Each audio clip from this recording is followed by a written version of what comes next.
خوب بینه هم جهت گرمی خیلی گرمی هست که آدم ها مونده میکنه الحمدلله ما در بنین سودیم ما خیلی ما خودمون هم خیلی خوستیم برای در ماه امروز 9/01/2020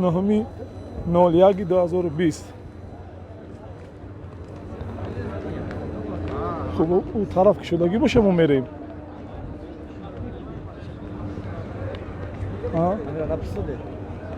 از یه نفر پرسیم برای که چی؟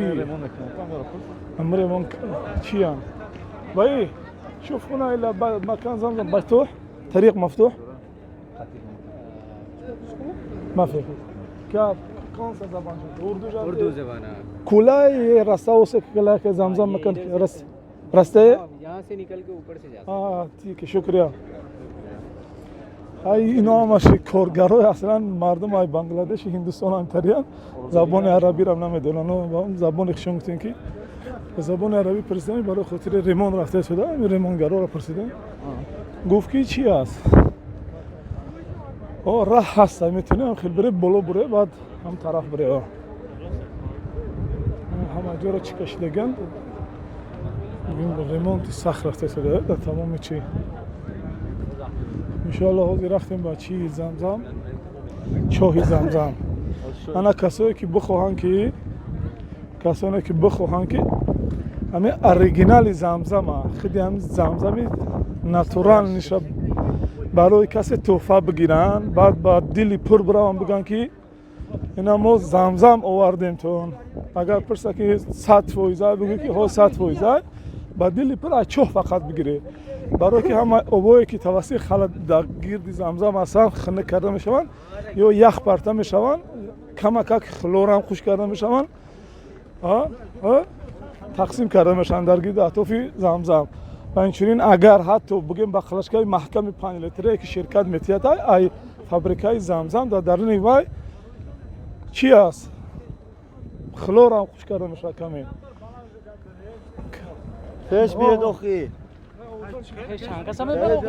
همو اوزی میشه همو اوریجینال اوزی بردن کارون نیست همه بگیم اوریجینال زمزم اوزی همینجا است اینا بگیم در همینجا گرفتگی وارد همه چاه توزه ما اول زیارت میکنیم موضعی که پیامبر صلی الله علیه و سلم اونجا تولد شده نه ویدیو رولیک‌ها یا که عکسورتایی که جمعه مبارک میان و بعد صورت خونه پیغمبر صلی الله علیه و سلم چیزا دروغن خدای رسول صلی الله علیه و سلم میگه یعنی آخر زمان همین طور میشه که سرعت پهن کردن دروغ بلند میشه و تیز میشه یعنی یک بار در روز جمعه میبینی که 5000 در صبح جمعه مبارک 5 میلیون تا دروغ پهن میکنن این پای این چی صلای پیغمبر این خونه پیغمبر و خدای همین موضوعی که موضوع گرفتگان اوزی کتابخانه مکه مکرمه کردنش اینجا بیشتر بعدی چیه بعد نماز عصر که شده میشه بعد صورتش در بیرون است خیلی ما هم میپرسیم یگان چیه جای تولد حضرت محمد بله نشون میدن که خونه‌اش دروغ داستان значит بله دوستان عزیز السلام علیکم و رحمت الله و برکاته خیلی که حاضر شاهد اون گشتیم که راهبالات ما گفتن پهن کردن صورت بهت زیاد است و زیاد میشود از سببی که آدمون نمیدونن که حضرت محمد صلی الله علیه و سلم در وقت در چخیلی خونه زندگی میکرد در کجا زندگی میکرد ماشاءالله این خونه حضرت محمد صلی الله علیه و سلم که همینجا به دنیا اومده است انشالله نصیب باز میریم آب زمزم رو جای آب زمزم یک کل چاه رو میبینیم خدا خواه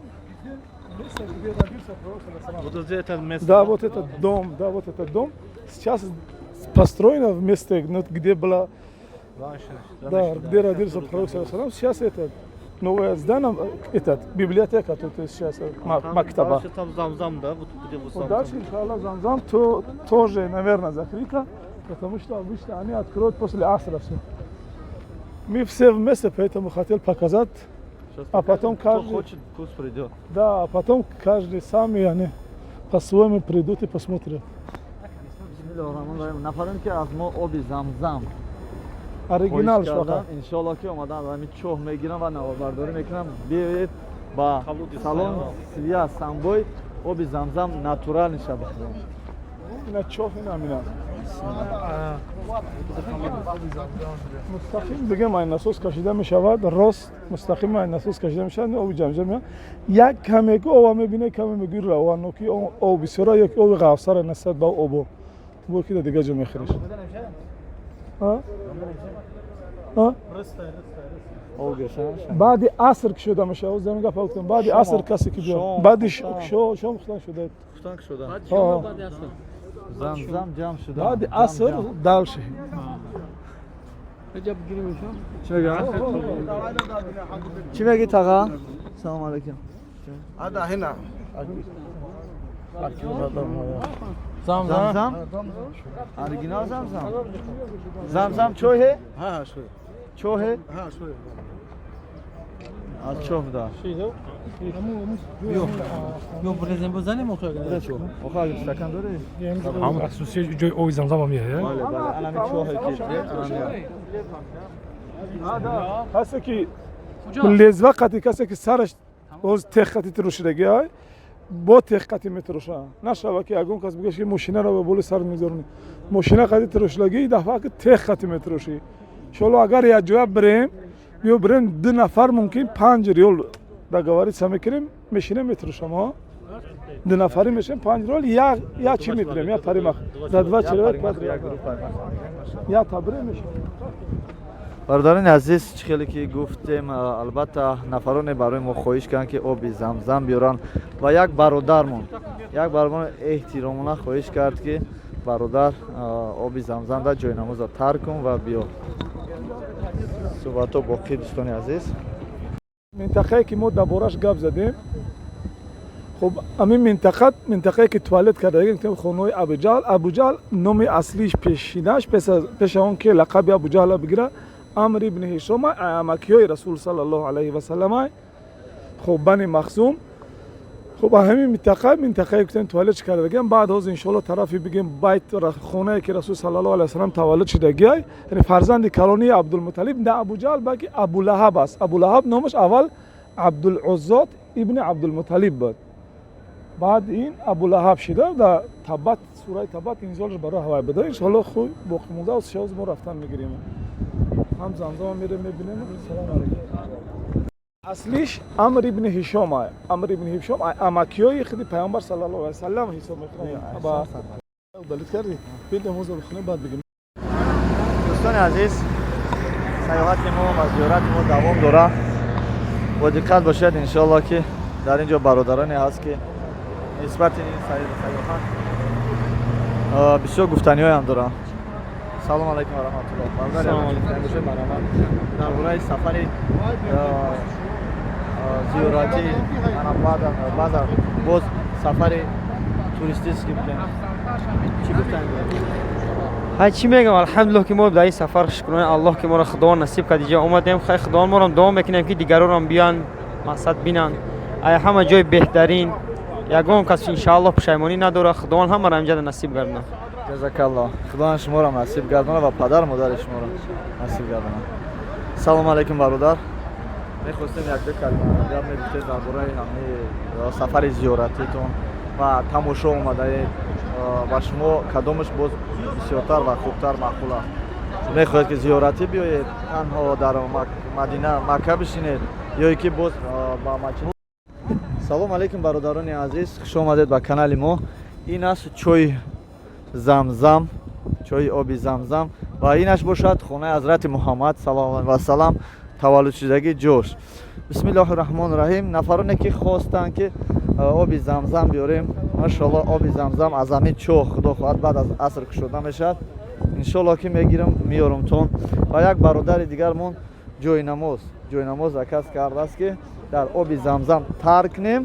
машоаллоҳ таксисти екатеринбург душанбе аст бародармон аз қубодиён аст. хоҳиш кард ки бародар ана як ҷойнамоз бигир дар оби замзам тарку ба мара биё. дигар ягон чи хоҳиш накард, танҳо як ҷойнамозе ки дар оби замзам тарка. машоаллоҳ. اینا وقتی که مرده میشد انا میشه مرده میشد. دیدید که در یک روز حوض جنازه کردن. استغفرالله استغفرالله استغفرالله.